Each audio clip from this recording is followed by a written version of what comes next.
Kenyan artist Octopizzo has now raised questions on whether he has been pocketed already. Now, this is after his remarks on the ongoing debate among Kenyans on whether it was about matatu culture or whether it's something deeper. Now, we're talking about George Ruto's matatu launch that went down yesterday and has since been the topic of conversation on different online platforms, more so Pale X, where people have been debating with certain people saying that it's about the matatu culture, and this being a culture that Kenyans admire and love taking part in.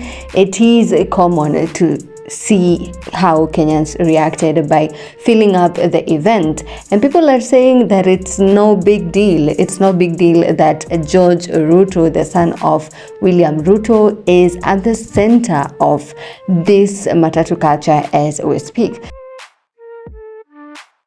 So some people are saying he's doing it for the culture, he's reviving the culture and all that, whereas we have people who are arguing out by asking certain questions. Now, we already covered all that in the previous video. So in this video, we want to specifically cover what's going on with Octopizzo, what exactly he said about it, and the response that Kenyans are giving him on the timeline. Now, he says that the matatu culture is a culture that has grown to a place where it can provide different forms of employment to young youth. Like, it's not just about, fun and everything. It has actually opened doors for youths in Kenya. For instance, the people who are needed to do the graffiti, the people who design the matatus, and the people who are paid to promote it, and all that. He's also saying that it is beautiful, or rather it is good to see that this son of a leader here is interested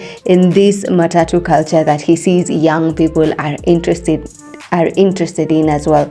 Now, that's just a summary, but how about we go through the statement that he issued on X. Matatu culture in Kenya has evolved into more than just a means of public transport. It's a thriving ecosystem of art, music, design, and entrepreneurship. From graffiti artists and sound engineers to digital content creators, DJs, and custom interior fabricators, the industry is creating real, tangible jobs for thousands of young Kenyans. It is, however, important to make a clear distinction. While individuals like George Ruto support and appreciate matatu culture, this doesn't automatically mean the culture endorses the political regime. The enemy is not George, the enemy is bad governance and killer government. Matri culture is a reflection of the people, complex, independent, and often still resistant to co-option. In another part of the statement issued a few hours ago, he said, "It's encouraging to see young lads like George Ruto not only in touch with, but also proudly standing behind a culture that he genuinely understands and loves." Despite these sentiments in his statement shared a few hours ago, the backlash was swift from Kenyans failing to understand him. Let's go through a couple of them. You can't glamorize matatu culture as a rebellion, then turn around and applaud the president's son for celebrating it. George Ruto isn't an outsider appreciating art. He's part of the system the culture resists. His presence doesn't validate the hustle, it dilutes its meaning. Octo, do you understand the concept of boycott? George is an extension of his father, and all that money is illicit proceed. Stop with your long paragraphs of hiding the main intention. Next, utalia Ruto Simbaya since amepea youth handouts and we should listen to him. Many are questioning whether this is Octopizzo endorsing George Ruto and his matatu businesses. Perhaps you didn't fully grasp the impact of what you've written, but it endorses an insidious political system that is capturing the youth while hiding behind a harmless enterprising George Ruto. There is no business rationale for the colossal amounts spent on hosting that event. It is blatantly political and a front of money laundering. wondering. This seems more of a George Ruto endorsement more than culture as you put it. No doubt matatu culture has been a thing. George is clearly tapping into a thriving culture to further a narrative.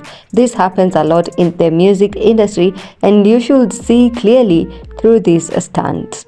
Octopizzo also shared another statement that, put in layman's words, basically says that when a father has done bad things, it does not mean we turn against the son simply because they share a name. Now this is what he said, let's quote, "I'm a rapper, if I got beef with you, that's between me and you. Don't come for my son just cause he shares my name. He's a doctor, not in this rap war. We can't be preaching justice and then turn around and cancel people who ain't even in the ring," he says. Cops kill us daily in these streets, yet when one of them gets hurt, we still rush to save their life. That's humanity, that's being bigger than the system. In as much as he insists these are just but his opinions, you cannot be on the fence, and that is the rat that Kenyans are smelling in these whole paragraphs written by Octopizzo and released on social media. You cannot have released a song just the other day talking about June 25th, and then today you are asking Kenyans to not associate the evils of the father with the son, especially at a time when Kenyans are asking important questions such as, where did the 14 million come from? How was this event funded?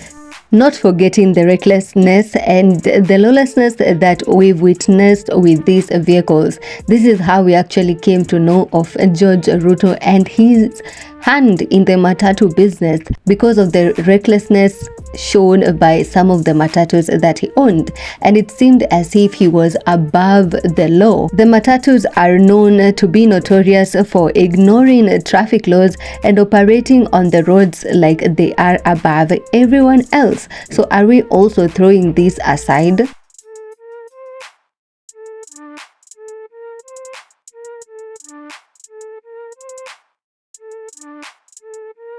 His matatu was aired on TV for flaunting the law, careless driving, and apparently doesn't belong to a circle. If that's the case, then all matatus should flaunt the said laws and drive the way they want. Fair ground for everybody. Number 9, talk to me about the recklessness displayed by Manifest, and it's probably going to be the same with Mood. I don't remember seeing another Nganya being that reckless, maybe because their owners are not from the first family. So what's your take on the statements issued by Octopizzo? Are you on the same page with him, or are you now seeing him from a different light, like this netizen right here who says, "Shit, the government has taken the last remaining artistic voice. Octo, my man, so sad to see the government easily infiltrating the movement. You're a good man, brother. Openly advocating for a business associated with the oppressor is oppression itself." Do you agree with this, netizen? Drop your comments in the comment section, and thank you for watching this video. Always keep it here on BNN for more updates.